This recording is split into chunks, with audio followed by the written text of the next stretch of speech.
दिल्ली विस्फोट के सिलसिले में आर्मी के प्रमुख और उप प्रमुख, साथ ही कुछ सुरक्षा विशेषज्ञ इस बारे में बात करने लगे कि हमास ने इजराइल पर कैसे हमला किया। यह भारत एमबीबीएस और एमडी के साथ साथ कई लोगों के खिलाफ एक जिहादी हमला कैसे है। यह सफेदपोश आतंक, शहरी हिंसा था। इसी के तहत कराप इसकी योजना बना रहे थे और कई अन्य तरीके सामने आ रहे हैं और अन्य रिपोर्टें आ रही है। हमास वाला हिस्सा आ रहा है। इससे पहले एक इजरायली व्लॉगर ने लगभग 2 साल पहले कहा था कि सीरिया से लगभग 1015 से 2000 लोग इसमें शामिल रहे हैं और दूसरे हमास पाकिस्तान गए हैं। उनके पास हमेशा पर्याप्त जिहाद होता है। भारतीय सेना के उप प्रमुख और प्रमुख, साथ ही सुरक्षा विशेषज्ञों ने इंडिया टुडे में इसकी विस्तार से रिपोर्ट की है। उन्होंने भारत पर उसी तरह हमला करने की योजना बनाई जिस तरह हमास ने बड़े पैमाने पर हमला किया था। यानी हम कह रहे हैं कि बालाकोट या इससे आतंकवाद का खात्मा नहीं हुआ है। फिर नई रिपोर्ट्स आती हैं। मुझे पहले तो इस रिपोर्ट पर यकीन नहीं हुआ। हमास यहां आ गया है। वे अब गाजा और पाकिस्तान के पश्चिमी तट पर नहीं रह सकते, क्योंकि फिर उन्हें हमेशा जिहाद करना पड़ेगा। सोचने का मतलब यह है कि हमास एक आतंकवादी संगठन है जो तीरों और गोलियों से लड़ता है। बहुत से लोग सोचते हैं कि अबशालोम को उन्हें तोड़ने में 2.5 साल लग गए। हमने देखा कि इजराइल ने सुरंग में 200 लोगों को डाला था। अगर हम सोचें, जैसा कि मैंने पहले कहा, उन्होंने एक पैटर्न समझ लिया है। उन्होंने उन पर एक लॉजिस्टिक कोड लगा दिया है। उनके पास हैंडल टीम कब थी, ये एक लंबी कहानी है। यानी तोड़ने में 2.5 साल लग गए।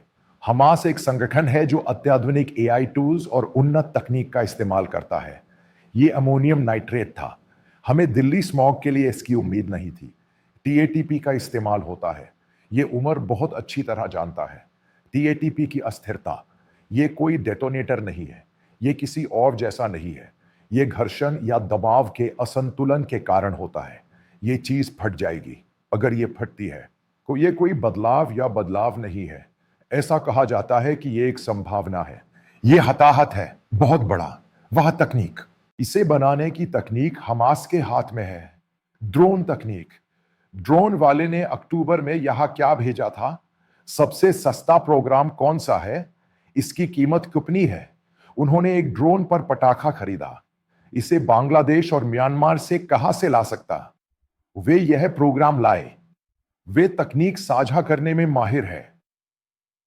ईओके है, जैसा बात कर रहे हैं, एजे की तरह बात कर रहे हैं।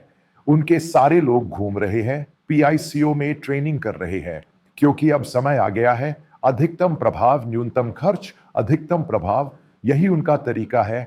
यही तरीका उन्होंने अपनाया है। जैसे पहले वो बंदूक पकड़ लेते थे, पहले ऐसा नहीं होता था। अधिकतम हताहत, ये भारत के लिए बहुत खतरनाक है। भारत को हमें कसकर पकड़ना चाहिए। अगर भारत ने कोने कोने को छानकर भून नहीं दिया। ये आने वाली बड़ी शुभ घटना का जवाब है, क्योंकि जब मैं ये रिपोर्ट्स और आर्मी जनरलों के ये बयान पढ़ता हूं जो ये कह रहे हैं, मुझे नहीं लगता कि हमारी वर्तमान सुरक्षा स्थिति में इसका मुकाबला किया जा सकता है। यानी भले ही यह तकनीकी रूप से हो, अगर यह जनशक्ति है तो इसके लिए एक विशेष घटना की आवश्यकता है। मुझे सबसे ज्यादा दुख, चुनौतीपूर्ण और दुखद बात यह लगी कि वे विस्फोटक ले गए और उन्हें कश्मीर के एक पुलिस स्टेशन में ले आए। जब मैं इसके बारे में सोचता हूं तो यह कितना मूर्खतापूर्ण काम है।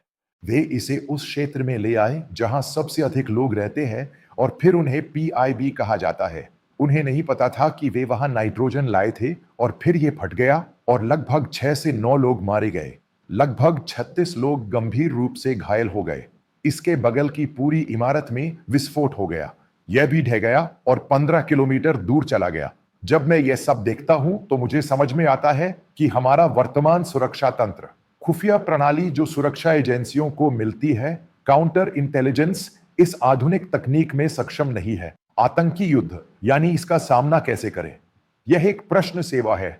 सोचें कि हर डार्क वेब पर कितने एन्क्रिप्टेड प्लेटफॉर्म हैं, इन्हें तोड़ना नामुमकिन है। रक्षकों की भावनाएं होती हैं। कई पेशों के लिए उनके मन में एक नरम जगह होती है। कश्मीर है, हरियाणा में एक है। अब वे विश्वविद्यालय कहते हैं, वे अलसाला विश्वविद्यालय कहते हैं। क्या यह विश्वविद्यालय है? यह एक अपराध स्थल है। हमें इसे बंद कर देना चाहिए और वहां से सारे सबूत इकट्ठा करने चाहिए। कमरा नंबर 13 पुलिस की भाषा में अपराध स्थल है। यह सरोसैलिडी है। हमें ऐसे विश्वविद्यालयों को निशाना बनाना चाहिए। यानी जब हम अमेरिका की बात करते हैं, एक बड़ा देश है।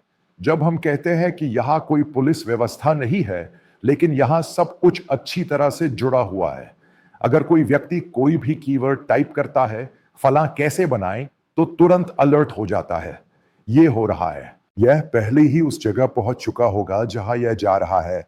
अगर उतना नहीं, अगर हम उस स्तर तक नहीं पहुंचे, तो हम डिजिटल के सार को नहीं समझ पाएंगे। मेरा मतलब है, मैं यह नहीं कह रहा हूं कि ये लोग जो कहते हैं कि हमें डिजिटल रूप से समझने की जरूरत है, एक कदम आगे नहीं है। जहां तक मैं समझता हूं, एक छोटा सा पुलिस वाला इस विस्फोटक को लेकर थाने के किनारे गया और फोरेंसिक को बुलाकर कहा, इसका पता ही मत लगाना। क्या बात है? क्या ऐसा नहीं है कि हमारी पुलिस व्यवस्था ऐसा नहीं कर सकती? हमारी क्षमता पर सवाल उठ रहे हैं। असल में क्योंकि हमारे पास बड़ा मुनाफा है, एक बड़ी रिसर्च टीम है, अच्छी एजेंसियां हैं, इसी तरह यह धमाका भी हो सकता है। यह उस जगह से सिर्फ 11 किलोमीटर दूर है जहां भारत के प्रधानमंत्री बैठते हैं। यह दिल्ली का सबसे व्यस्त मेट्रो स्टेशन है। मैं ये नहीं कह सकता कि इसमें कोई सुरक्षा भंग नहीं हुई है। 300 किलो आरडीएक्स। वे मृत पाए गए, लेकिन उमर छिपा हुआ था, क्योंकि जब उन्हें पता चला कि उन्होंने अपने दोस्त को पकड़ लिया है, तो वे एक बड़े लक्ष्य की ओर बढ़ रहे थे। उन्होंने लोगों का एक समूह इकट्ठा किया था। यह सच है कि वे पकड़े गए, लेकिन फिर भी उनका मुख्य लक्ष्य लाल किला था। किसी अच्छे दिन लाल किले को उड़ा देना एक जीत है। एजेंसी तब है जब हम अमेरिका या कनाडा की तुलना करते हैं, जब हम अपने छात्रावास की तुलना करते हैं। अपने पड़ोसियों के बारे में सोचिए। एक तरफ श्रीलंका शत्रुतापूर्ण है, दूसरी तरफ बर्मा शत्रुतापूर्ण है, दूसरी तरफ बांग्लादेश शत्रुतापूर्ण है, दूसरी तरफ पाकिस्तान शत्रुतापूर्ण है, दूसरी तरफ चीन शत्रुतापूर्ण है। समझिए कि वे कहां जा रहे हैं और क्या खोज रहे हैं। अपने देश का समर्थन करना पर्याप्त नहीं है, इसलिए विकल्प भी है। क्या यह सही नहीं है? ये सब लोग क्या कर रहे हैं? आप क्या कह रहे हैं? यह एक समस्या है। यह स्मृति लोप की संभावना है। जो बात कही वह बिल्कुल सही है। एक समस्या है, लेकिन जब कोई देश प्रगति करता है तो यही उसकी मुख्य बात होती है। एक मजबूत भारत के पास एक ऐसा प्रधानमंत्री है जो स्थिर होने के कारण लोकप्रिय है। यही सवाल है, जवाब नहीं। ऐसे संभावित खतरे का आकलन किया जाना चाहिए, यही इसकी अहमियत है। भारतीय प्रधानमंत्री सऊदी अरब जा रहे हैं, सही समय पर गोली चला दी तो वह कोई घटना है। पहलगाम हमला किया गया था। यहां की खुफिया जानकारी यानी सटीक समीक्षाएं, यह सब तब समझ में आना चाहिए जब भारत अगले कदम पर जाए। यह सब तो होगा ही, लेकिन इसका एक हल भी है। यह एक समस्या है जो 4 बम गिराने के बाद पैदा होती है, क्योंकि कई लोग भारत को वैश्विक स्तर पर बदनाम करने की कोशिश करेंगे, क्योंकि दूसरी तरफ इस्लामिक देश है। वे अचानक एक श्रृंखला और एक नेटवर्क बन जाएंगे। आप सबसे पहले महत्वपूर्ण बिंदु पर गौर करें। चीन, पाकिस्तान, तुर्की, यह संयोजन एक सिरदर्द है, एक भयानक सिरदर्द, क्योंकि तुर्की पूरी दुनिया को एक इस्लामिक देश बनाना चाहता है। उसके पास पैसा है, उसका प्रभाव है, यूरोपीय। दूसरी तरफ चीन है। भारत को किसी तरह मिटा देना चाहिए, क्योंकि भारत के खत्म होने के बाद एक और जगह, वे कहते हैं कि चीन के बाद विस्फोट करने के लिए कोई और जगह, कोई बड़ा देश और कोई जनशक्ति नहीं होगी। एक बार विस्फोट हो जाने पर दूसरे देशों के लोग भारत नहीं आएंगे, क्योंकि किसी देश में राजनीतिक अराजकता होती है, राजनीतिक अनिश्चितता होती है, और इसी तरह सुरक्षा की निश्चितता भी मायने रखती है। यही हमें भारत के लिए अपनी मुख्य चिंता रखनी होगी। जब हम आगे बढ़ते हैं, तो इस तंत्र या भले ही हम प्रौद्योगिकी प्रमुख हों, हमें अन्य चीजों के बारे में अधिक सोचना होगा। इसमें कोई छुट्टियां नहीं है, यानी सब कुछ कश्मीर का मुद्दा नहीं है। यह कोई समस्या नहीं है, यह कोई समस्या नहीं है।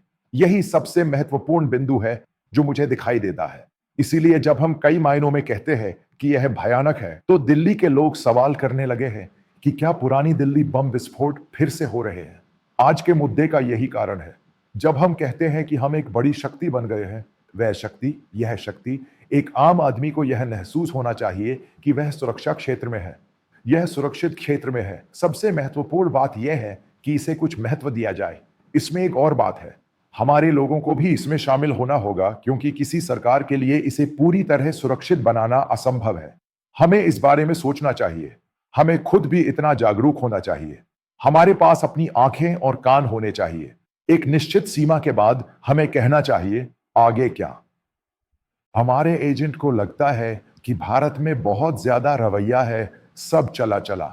कई दौर आते हैं। ये रवैया एक चलन है। हम एक रवैये के रूप में आगे बढ़ रहे हैं। हम हमास की मौजूदगी पर चर्चा कर रहे हैं। ड्रोन तकनीक, ड्रोन, मणिपुर ने ड्रोन का इस्तेमाल किया। हम उस ड्रोन तकनीक को जानते हैं।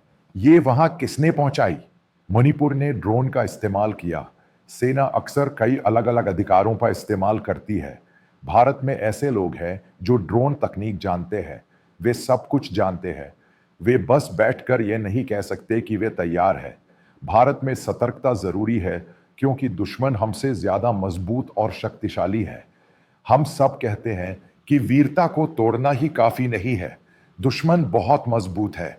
उसके पीछे कई लोग हैं। ये जो अतिशयोक्ति वाली बात हमने कही, वो कहने का कोई मतलब नहीं है।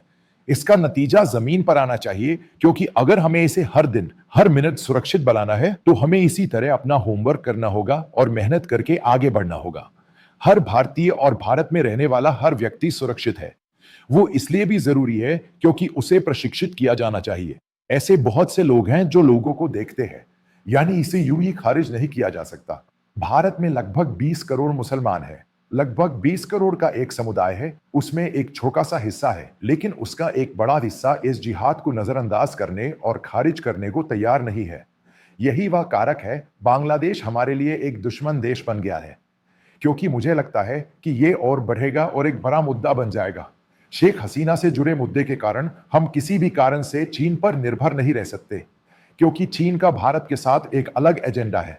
पाकिस्तान भारत के साथ कभी समझौता नहीं करेगा। अगर श्रीलंका तथाकथित हिंद प्रशांत क्षेत्र है तो यह उस महान साम्राज्य का मामला नहीं है जिसके बारे में भारत ने कहा था कि वह इस क्षेत्र में उपचालक है, बल्कि यह है कि उसे एक सुरक्षा बल के रूप में आगे बढ़ना चाहिए। भारतीय राज्य और शहर उनके सबसे बड़े निशाने पर हैं, तो वे इससे कैसे पार पाएंगे? यही मेरा निष्कर्ष है। इसमें जितने भी पराक्रम बताए जा रहे हैं वे किसी एक कारण से नहीं हो रहे हैं। इसमें यह आज दिखाया जाएगा, यह कल दिखाया जाएगा, यह परसों दिखाया जाएगा। यहां इसकी जरूरत नहीं है। यानी जैसे इजराइल ने किया, जब उन्होंने दिया और दिया तो हार गए। इजरायली जनशक्ति चली गई और सैनिक मारे गए, लेकिन उन्होंने नतीजे निकाले। वे इसे जड़ से उखाड़ फेंकने में कामयाब रहे। इसी तरह उनका समर्थन करने वाले कई पड़ोसी देशों ने भी उन्हें खत्म कर दिया। लेकिन भारत के लिए जो कहता है कि यह एक ऑपरेशन था, यह आसान नहीं है। उन्हें श्रेय लेने में 2.5 साल लग गए। वे वहां कैसे पहुंचे? वे अनुशासित और संगठित हैं। हर इजरायली क्या कहेगा? हर इजरायली ने इसमें योगदान दिया है। अब हम विदेशों में जहां भी जाएंगे, सभी इजरायली सशस्त्र बलों के साथ वापस आएंगे। क्या हम ऐसे हैं? हम सोशल मीडिया पर बैठकर क्या कर रहे हैं? अगर हम अपने देश में किसी प्रशिक्षु को देखें तो उस वर्दी में उसने जो न्यूनतम देखा था वह वहां नहीं बैठा है, या हम एक टीम है जो उसके लिए बदल गई है। और फिर हम कहते हैं हम सुरक्षित हैं। जो भी हो, जब बात केंद्र सरकार की आती है तो लोगों का रवैया बदलना चाहिए। युद्ध बदल गया है। युद्ध डिजिटल रूप से कहा जा रहा है। यह बदल गया है। हमने आज देखा है कि लोग सफेद पोश कह रहे हैं। यह आ रहा है। इसलिए हम अपना रवैया बदलकर इसे सरकार पर नहीं छोड़ सकते। हमें जागरूक नागरिक बनना होगा। विशाल के रास्ते से यह कहना आसान नहीं है। इसमें समय लगेगा। अगर हम अनुशासित भीड़ बनाना चाहते हैं तो इसमें सालों लगेंगे, लेकिन छोटे कदम।